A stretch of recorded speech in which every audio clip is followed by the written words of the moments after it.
Hey guys, Dissection of Violence here. We got another one for you. UFC 314, Lopes versus Volkanovski. Vacant belt on the line. Should be a really good fight. Lots of good fights on this card. Stacked card, pretty. You know, I mean, other than the no, I'd say the prelims are good too. So I'd say it's a stacked card all around. Let's start it off though. We have Nora Cornolle versus Haley Cowan. Um, I like Haley Cowan. She's a game fighter. The thing with Haley is she's strong. She's decent in the clinch. She pushes up girls up to the fence and works her knees, her elbows. Um, she's decent on top. She's shown in her fights that she can get taken down. But she's not bad at working her way back up. Jamie Lynn Horth beat her. Uh, Questionable in some people's eyes, but I thought she lost pretty clearly. She struggles on the feet, and I'd say Nora Cornolle is more dangerous than Jamie Lynn Horth on the feet, and Lynn Horth is piecing her up. I do like Cohen a lot. She follows me on the gram. She's a really good person. I just worry about the striking. She went to a split with Brittany Cloudy, someone I don't rank very highly. Uh, Claudia Lette. Uh, I don't really know what to make of that. Like, who is she? When was the last time she fought? She's at a good gym. Okay, never mind. She's doing all right. She's doing all right, but she's still. I don't really rate her that highly. Um, and that was a split as well. So it's like she's not very good in my opinion. She's okay. She's very athletic, super athletic, but I don't know if it's gonna be enough in this fight. Like she has to get her down. Cornell is awful once you get her down. So I think Haley could capitalize on that. So for this fight, I'm passing on altogether. Cornell is 35 years old. Uh, Not too old to be in your prime, but it's we're getting close to that part. I think Nora Cornell is honestly, if I had to if I had to be honest here, I would say Nora Cornell is. Sorry, I'm just on the couch here. Just have to- Whoa, I don't want the light flashing right in your eyes. But yeah. Oh,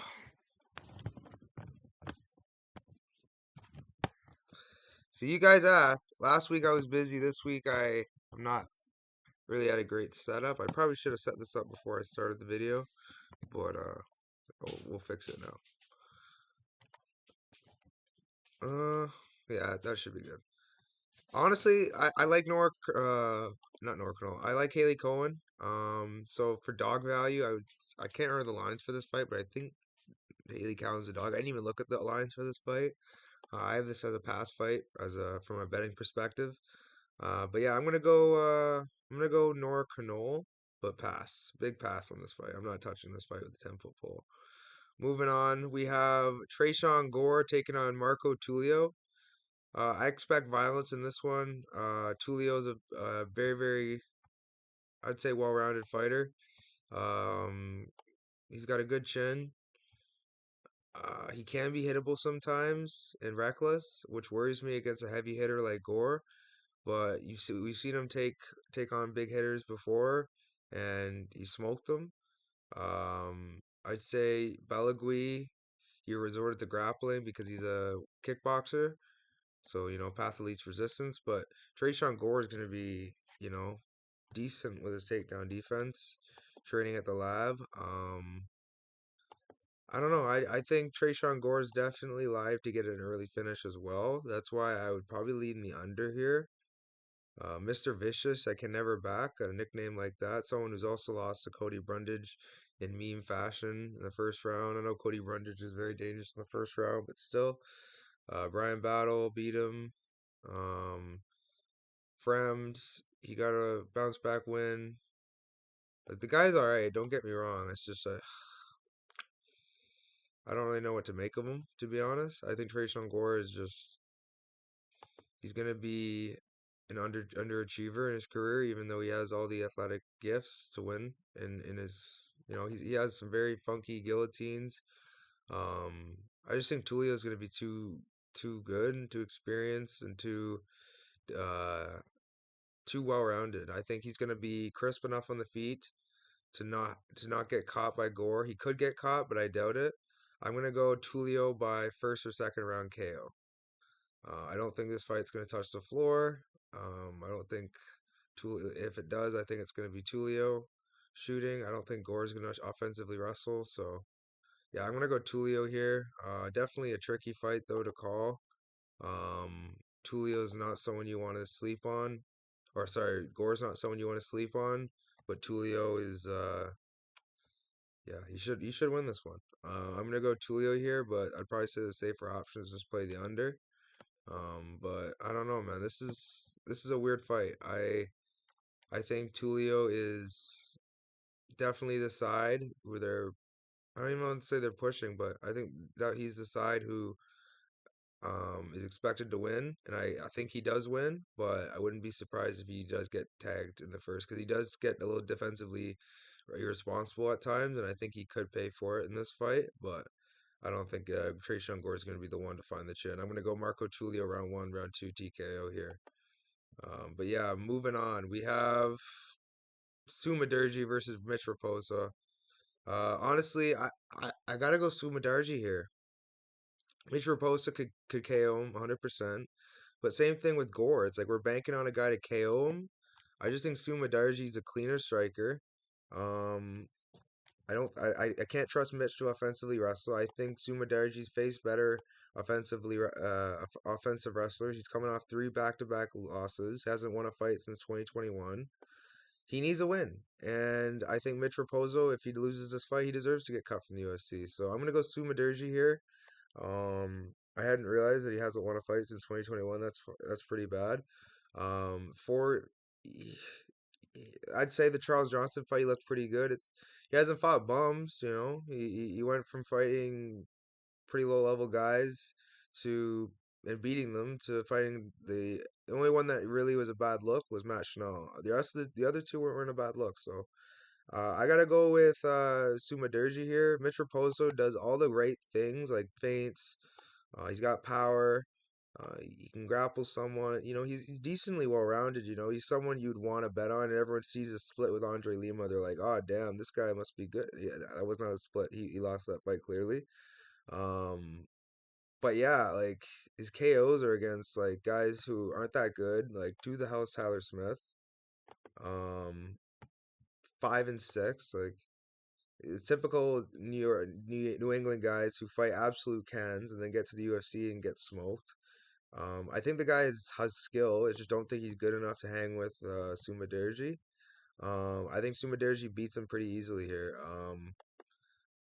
I could be wrong, but I'm gonna go Sumudaerji here, round one or two TKO.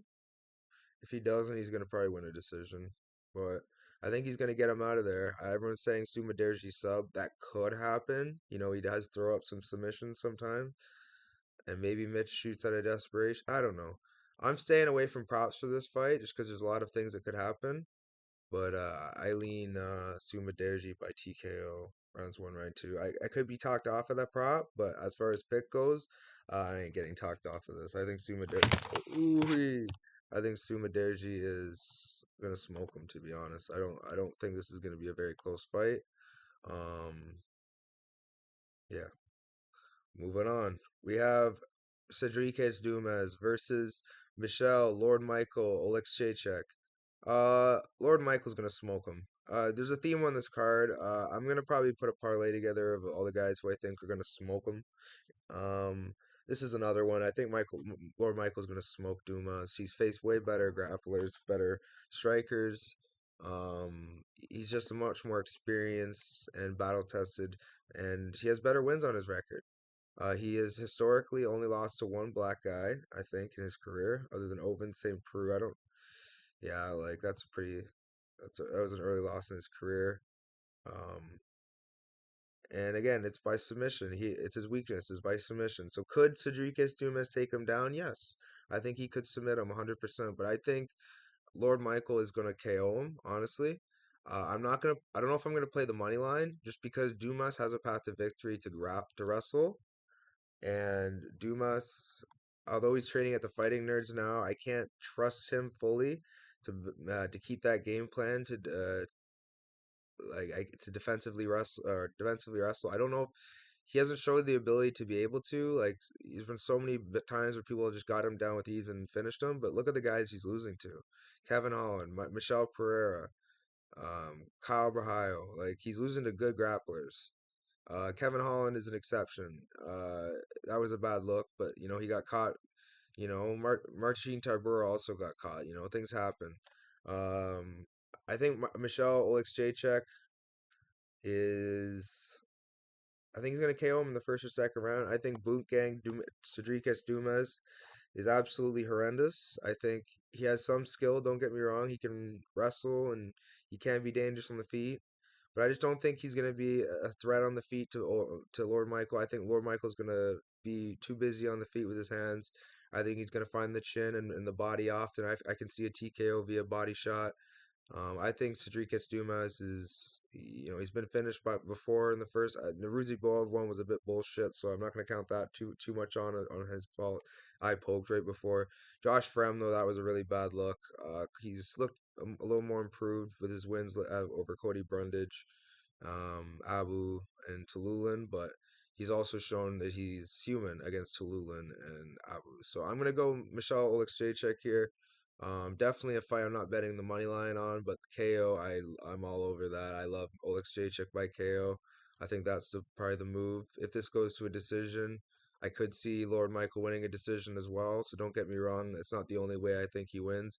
It's just the way I think he wins is by the KO. But maybe Dumas is tough enough to eat the shots of Lord Michael. I don't think he's tougher than Chidi. I don't think he's tougher than. Let me see the guys that Lord Michael is KO'd. He's KO'd.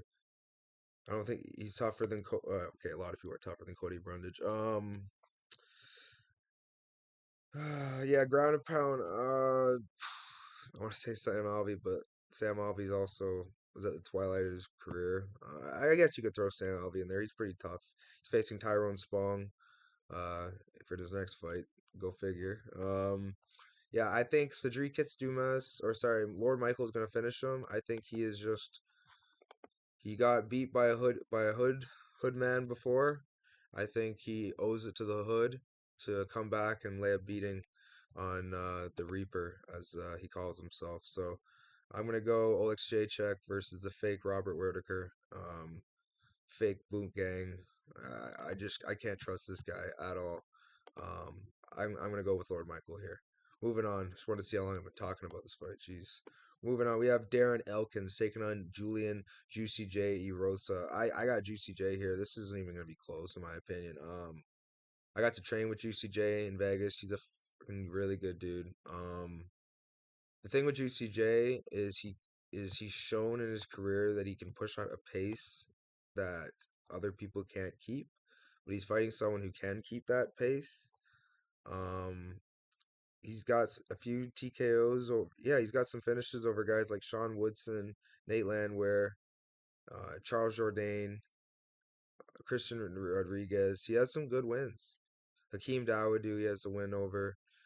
But he's a finisher. Like this guy's a finisher. He gets a lot of submissions, and don't get me wrong, he could submit Darren Elkins. But if you look at Elkins' career, like he doesn't really get submitted. Like, when was the last time? Yeah, he got submitted by Charles Oliveira in 2010. So 15 years ago, he got submitted. We're gonna count that. Yeah, okay. Maybe I'm wrong. This is the time where he gets submitted again. But the way Rosa submits you is like front chokes, and it's like I don't think this guy's getting front chokes. He's shown the ability to scramble and get out of those positions. I think Juicy J is gonna probably TKO this guy. With my luck, he's probably gonna TKO him, and then he's gonna land a big shot, then find a submission. But I gotta go with Juicy J by TKO here. I think Elkins is gonna be too hip to subs, and I think Juicy J is just gonna have to TKO him, or he's gonna win a decision. I don't think it's gonna be a sub. I could be wrong. Juicy J could find the sub, but I'm gonna go with Juicy J TKO. Inside the distance is probably the safer route, but I'm gonna go with TKO just because he could go to a decision as well. But I'm gonna go with the one that I think is gonna happen the most times out of 10. I think it's gonna be a TKO. Juicy J can be very dangerous. Those flying knees are gonna be very, very, very live. Yeah. The thing with Juicy J though is if this goes 15 minutes, this could get like playing the money line could get pretty dicey. So I think he wins and covers the price, but there's a world where I could see him getting taken down, outpositioned, and win a decision off damage and whatever. But I gotta go with Juicy J here. I think he wins this fight pretty easily. I can't see him getting taken down and controlled in at this stage in his career by 40-year-old Darren Elkins. Darren's a beast, don't get me wrong. Great scrambles, great sub defense ability, but he's fighting someone who is much younger, much more hungry, just as experienced, even more experienced by one fight. The guy's, you know, you're two veterans going at it. I gotta go with the one that's more young, that's younger, that slightly less damage and more in the running for ranking spot. So I'm gonna go with Erosa here, obviously, but yeah. Moving on, we have Jim fucking Miller. Moving Jim Miller versus Chase Hooper. I gotta go with Chase Hooper here. Jim Miller is another dog that could cash. Like him or Elkins could somehow in a funny world could cash. One of them could cash. People are like, oh, let's play both. No, definitely don't do that. If you're gonna play either dog, play one or the other. Don't, because these are both probably donations. I think Jim Miller loses, but if this was 5 or 6 years ago, the line would not be like this. The only reason why the line is like this is because of the age and the way Chase Hooper's looked as of late. But it's not that long ago that he looked, you know, he's been out wrestled by guys like Aljamain Sterling, who is, don't get me wrong, top level. 3 years ago, we got TKO'd by Steve Garcia. I'm gonna give him the benefit of the doubt. It was 3 years ago, and it's Steve Garcia. But he finished Felipe Colares, rest in peace, who was actually a pretty good fighter. Um, Jordan Levitt submitted him. Borshev, that was a beating. Uh, Clay Guida submitted him. So it's like the path does say that he's going to finish in some way, Miller, but I'm just going to pass on this one just because I see a world where this lack of wrestling of Hooper could be a problem here against Miller. Miller could he has decent footwork and he could stay on the outside, chip away maybe the calf of Hooper. I got to go with Hooper here, but I'm not going to probably parlay him. I'm going to keep him out of my parlays. Maybe look at props here. I have no interest in parlaying negative 750 in a guy with not great wrestling against a vet who honestly has, I would say, better striking or better boxing for sure. I don't know, maybe yeah, I'd say better striking, just young. The only thing with him is his chin is not as I don't even know whose chin is worse, to be honest. This is one of those fights where it's like I think Hooper wins. The line is definitely wide, and I wouldn't be surprised if Hooper somehow blows this. I think Hooper's not gonna lose, but you never know. Pass for this fight as far as betting wise. I got to go with Chase Hooper though, just off of youth and the way he's looked as of late. I think he can put together a 15-minute fight with Miller. But the problem is, if you can't get him down and he's forced to stand with Miller, this could get very hairy, and Hooper could be forced to scrap. And I think he's all right with that. So I think the guy's getting better every day. He's so young. So gonna go Chase Hooper here. Moving on, we have Verna Jandiroba versus Yan Yan Yan. Uh, a lot of people are on Verna here, and I get why. Verna is probably the best grappler in the division next to Mackenzie Dern. She has some of the slickest jiu-jitsu. She's like Pantoja, but a girl. A lot less, pretty to watch as well. She's 36 years old, so near the end of her prime. The time to get the belt is now. Um, her wrestling isn't great. It's okay, but it's her jiu-jitsu that's so good, and her striking is not good at all. So I'm honestly torn with this fight. I've been back and forth on this one because the athleticism goes to Yan Yan Yan, the youth goes to Yan Yan Yan. The striking KO power. I think I said striking already, but the KO power definitely goes to Yan Yan Yan. So it's like the dog value. I would probably play Yan Yan Yan and KO, but I'm not touching this fight. She's a fish on the ground, especially compared to Verna. Verna's a phenomenal black belt. I think Verna is going to submit her just based off MMA math. But I would not be surprised to see women's MMA at its finest and Yan Yan showing that her jiu-jitsu may not be, you know, the best in the world. She can hang with these black belts in MMA. I don't know. We'll see. I saw not too long ago Wei Li Zhang mauled her, so if Weili Zhang can maul her, I know she's way more physical, but I think Weili's jiu-jitsu is not as good as Verna's. We'll see though. It's a fight. I made a mistake by betting a jiu-jitsu girl against a jiu-jitsu girl with better wrestling than Verna against someone like I know I'm not comparing Yan On Yan to Weili, but I think what Yan Nan Yan is good and she's improving. So I'm gonna give her that. I'm gonna pass on this fight from a betting perspective, but I lean Yana Verna Jandiroba just off of MMA math. Yeah. Moving on. We have Dan 50K Ige versus Sean Woodson. A lot of people here are on Sean Woodson. I get it. And I'm also on Sean Woodson. But the reason why I'm on Sean Woodson is he's just way bigger than the dude, man. Like again, he's 6'2". He's a freak at this weight. I think Ige has to find the chin, and I definitely think he can. But I just rate Sean's boxing. I think Sean has some slick boxing, shoulder roll. Um, man, he's got some slick hands, and I feel like he found the chin on Padilla.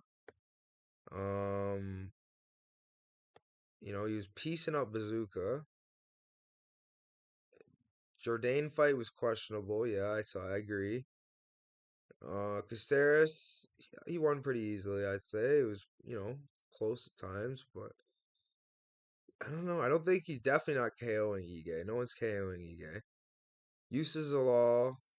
Like he's the only loss he's had that's really been bad is his loss to Erosa, and that was grappling. And I don't think Ige's grappling him. So I'm gonna go Woodson here, just off of size and reach, and this is gonna play into a fight that Woodson likes, a boxing fight.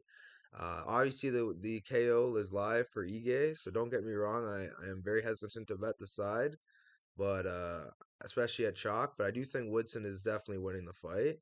I think Woodson has much better distance management. Maybe not distance management, but much better reach and timing with his boxing. I think it's cleaner. He could put together combos better.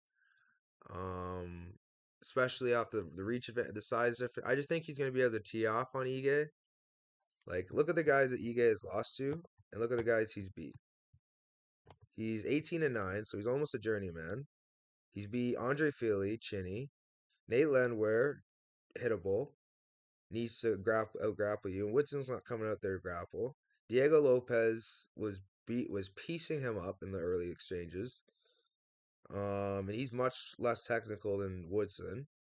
Lerone Murphy beat him. I think it was a 5-round fight. I can't remember, but he beat him.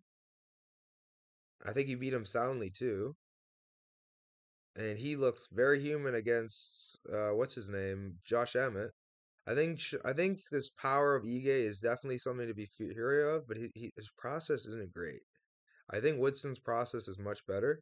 I'm gonna go with Woodson. I gotta go with Woodson by unanimous or split decision. I don't think it's gonna get finished. So I'm gonna go with this fight going to the scorecards. I got Woodson here by unanimous decision. We'll see. Moving on, we have Nikita Krylov versus Dominic Reyes. Nikita Krylov, I think his hardware is better at this stage in his career. Um, Obviously he could get TKO. There's that possibility. I don't know how many times he's been TKO'd in his career. I think one, yeah, back in to Sao Pelele. Um, Yeah, like he's been KO'd before once, but most of his losses have been by submission. I think Dominic Reyes is not going to grapple him. I think this is going to play out on the feet. And I think Krylov is a very dangerous dude, very experienced dude. The win over Gustafson, I'm not even going to count because Gustafson was like a literal shell of his former self. Volkanovski, great win. Span's a meme at this point. But yeah, I don't trust his jiu-jitsu enough to get Reyes down. So for that reason, I am skipping on this fight because I can't trust Reyes at this stage in his career. If he gets through Krylov, Reyes is truly back. So for dog value, I would probably sprinkle a little on Reyes if I was betting this fight, but I'm passing on this fight altogether. I have no interest in betting this fight. This is a really really tricky fight to call. Round one's going to be a fun round. I'm really interested in this fight. Um, I think Krylov wins this fight by round one after getting hurt and then coming back and just landing on Reyes and putting him out. I would not be surprised to see this somehow go to a decision as well, but I'm probably more inclined to see this fight playing out round one, maybe round two TKO. I don't see this fight going to the ground. I don't think either of them are going to get submitted, so shouldn't have to worry about that. This is gonna be a fun striking affair. We got a good boxer in Dominic Reyes versus, and I'd say he has some decent kicks as well. Pretty good kicks actually. He has some head kick KOs. So I think this is gonna be a great fight. Krylov's a beast. Dominic Reyes is a beast. I know people are saying he's washed, but I think Reyes is still a dangerous dude. You know, you're going against a zombie and Anthony Smith, who's just coming to like hump your leg and I don't even know what he's trying to do at this stage of his career. It's like it's a tricky fight to fight Anthony Smith at this stage. He's just trying to survive and cling to a leg, and I don't know what he's trying to do. Like Krylov, I feel like would dispatch Anthony Smith. That's the only thing. That's why I'm picking Krylov is he would dispatch Anthony Smith at this stage in his career. Whereas Reyes didn't struggle, but it took him a while to get he took it a while to get him out of there. It's just because he needs a clean fight, and Anthony wasn't giving him that. And Krylov, I feel like will give him a clean fight. I don't know if he's skilled enough with his offensive wrestling to make it an ugly, messy fight with with Reyes. I think Reyes will. I think Reyes, like I said, will hurt him early, and then he will get KO'd trying to hunt for the KO or trying to hunt for the process. So my pick is Krylov off of durability and what's it called? Hardware. But if I was betting this fight, I would sprinkle Reyes just because he could KO him early, and I think he is the maybe the faster of the two with their hands. So you never know with this fight. This is a funky fight. Moving on, we have Yair Rodriguez versus Patricio Pitbull. Great fight, great fight. I'm torn honestly. Um, Value is on Pitbull just because this is Patricio Pitbull we're talking about, guy with almost 40 wins, 36 fight, over 40 fights, 36 wins, almost 40 wins. KO Jeremy Kennedy, so it's not that easy apparently. I know Mobley almost did, but almost is not getting him out of there. So Patricio's still dangerous, and that was last year. Wins over Clever Coke, AJ McKee, Adam Borix. The win over AJ was questionable. Emmanuel Sanchez, he submitted him. Like he has some good wins. The problem with him is he's 37 years old, and you're fighting at 135. You've been finished by Suzuki, who's a lot less technical than Yair. You've been submitted by AJ McKee, who's a better grappler than Yair, but still. I think Yair Rodriguez is not someone you want to underestimate here. So I'm gonna my pick my right. I'm leaning Yair right now just because I don't trust Patricio at this age against these young top five, top 10 guys in the UFC. But I wouldn't be surprised at value to see Patricio Pitbull cover his value tag because honestly, this should be a little bit closer to a pick'ems just based off of principle of who this is, Patricio Pitbull. But Patricio Pitbull also hasn't done anything in the UFC. The only reason people give him the credit I feel like he deserves is the fight with Chandler and the work he's done in Ryzen as well. The guy's a legit legend. How many fights he's had, you can't question that. Probably one of the pound for pound best Bellator fighters they had for a while. I gotta go with Yair Rodriguez here, but man, this is a close fight. There's a lot of close fights here, and this is one of them. I'm gonna go with Yair Rodriguez early TKO. Yeah, I'm not touching this fight personally. Another fight I have no interest in betting. But yeah, I gotta go with Yair here. I think Yair is an animal. He's been in the thick of things for a while. The thing with him though is he doesn't have the greatest of cardio. This is a 3 round fight, so we won't have to worry about, other than the third round, him getting too tired. Patricio doesn't also push a great pace. His karate stance allows Yair to play his game. I feel like that's going to be a detriment to Patricio playing his karate stance. It's going to give Yair space. Um, I don't know. I'm going to go Yair here just off of the stylistic matchup and the age of Patricio, but I wouldn't be surprised to see Pitbull get it done. But yeah, good fight though. Moving on, we have the people's main event. We have Bryce Mitchell taking on Gene Silva. I gotta go with Gene Silva, man. I really, really, really love Bryce Mitchell. He says some things that are pretty true. I'm not gonna lie. Obviously, a lot of dumb things as well. Like the Earth being flat. It's crazy, but like I think Gene Silva is substantially better on the feet. His jiu-jitsu is nowhere near as good as Bryce. His wrestling is not as good as Bryce. So his grappling in general is not as good as Bryce. It's a grappler versus striker matchup. I think Gene Silva wins, but the price tag is come down for a reason. I think Bryce Mitchell has a really good chance of upsetting the bookies and upsetting UFC, upsetting everyone who loves Gene Silva like I do, because Bryce has a grappling advantage and he can grapple for days. He's very, very good at getting to from weird positions to dominant positions. He's very, very creative with his grappling. I think the guy is a very, very dangerous guy on the ground. I think he can win a decision with Gene. I think Gene stays defensively sound. He's, a fighting nerd, for Christ's sake. So I think Gene Silva wins just off of the hardware and the danger factor of Gene Silva.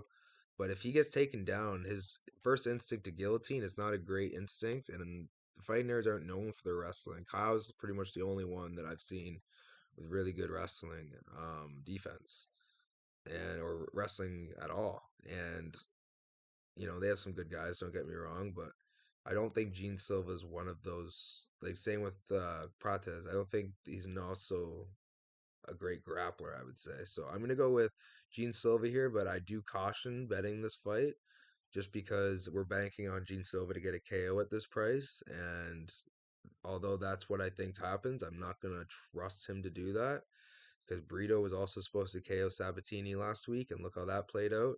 Sabatini's also in my opinion, a better grappler than Bryce, but Bryce is still a really good grappler, and this could get very, very messy. So I'm gonna go Gene Silva here, but once again, don't count out Bryce. Be very careful with betting this fight. Betting money line. If you were betting money line, I would probably just stay away from this fight. Or yeah, because I can't even say bet Bryce money line because I think Gene should KO him. But at plus 200 Bryce, it's not a bad bet. So I'm not gonna bet it personally. Like I said, I think Gene Silva wins, but this is another fight. I don't think the odds are replicating how close this fight is. Yeah. Moving on. We have Michael Chandler taking on Paddy Pimblett. Okay. We have Paddy Pimblett, who he's probably, in my opinion, the most coddled fighter that they've gave him strictly like guys that are favorable matchups. The only guy that wasn't a favorable matchup for him was Jared Gordon. He should have lost. I think Paddy Pimblett has skills. He's a very dynamic fighter. Good jiu-jitsu, creative striking, can get ugly. It can get ugly with his exchanges. We saw that with his Luigi Vendoramini fight. So the guy can throw down, but the problem is Pimblett's chin's so high in the air, and against Chandler's left with left hook, which is Pimlett's weakness as well as left hook. I think this could be a nightmare for Pimblett. I'm torn on this fight. Um, it's another fight on the card I'm torn on. I'm more here to watch this fight from a fan's perspective than a bettor's perspective. I think Chandler has a real chance of KOing Pimblett, but Pimblett has a chance of submitting Chandler. Chandler doesn't really get submitted. He showed that in his last fight with Oliveira, but Oliveira's.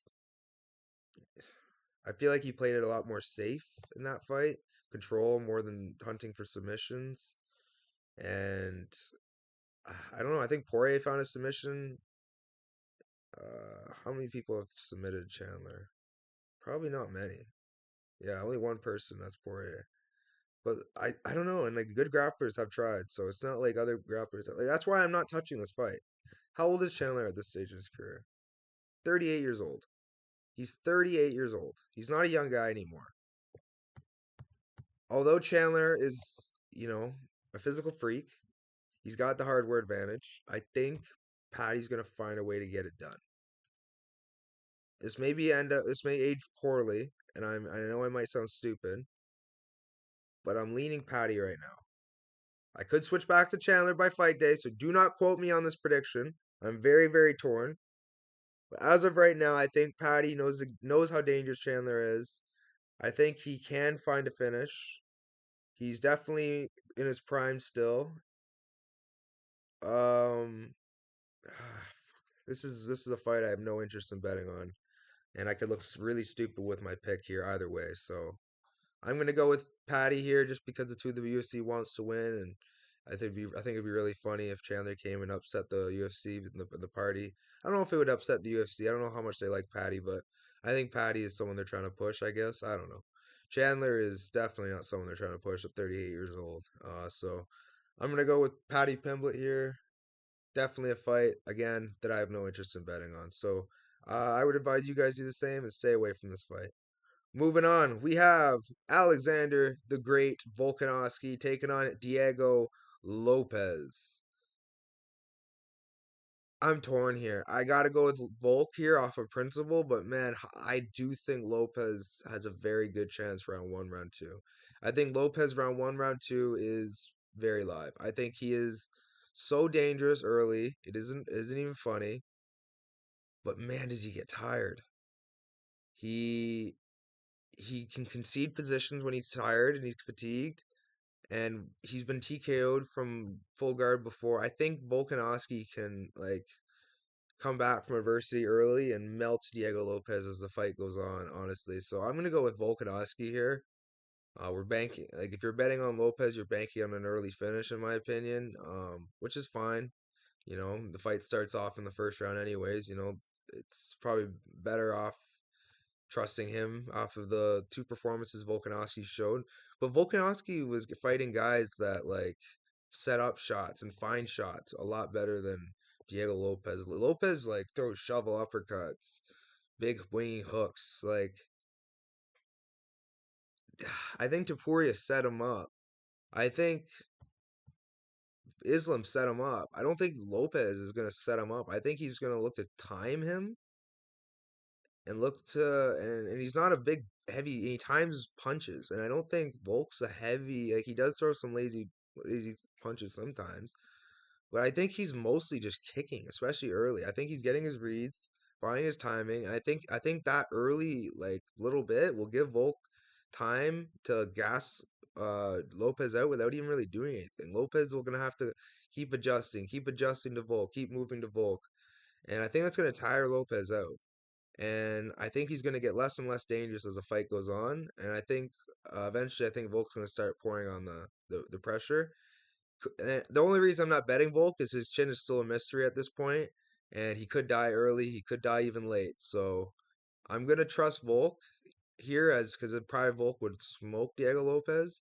But we're not. I don't know if we're dealing with Prime Volk anymore. Like we're dealing with Volkanovski, who is let's see how old, 36 years old. So he's like do the last few years of his prime. Definitely a fight that means a lot to him, I would assume. So I'm gonna go with Volkanovski here. Diego Lopez is still young. How young is Diego Lopez? In his 20s? Oh, he's 30. So he's still in his prime, but I can understand why he wants to be the champion now. You know, get a winning some title defenses while he's in his early 30s. I get it. I think Volk's still Volk's time, so I'm gonna go Volk here, but it's definitely a close fight. I'm gonna go with Volkanovski by later rounds finish, but I wouldn't be surprised to see a Diego Lopez round one, round two TKO. I don't think Volk's getting subbed, so that'll be good. But yeah, let me give you guys my top five most confident picks, and we'll get you guys out of here. My number one pick is going to be Chase Hooper. Number two, Erosa. Number three, no, number one is Erosa. Number two is Hooper. Number three is Tulio. Number four is Sumudaerji. And number five is Gene Silva. Alrighty, guys. Like, subscribe. You know the drill. I'll catch you next time. Peace.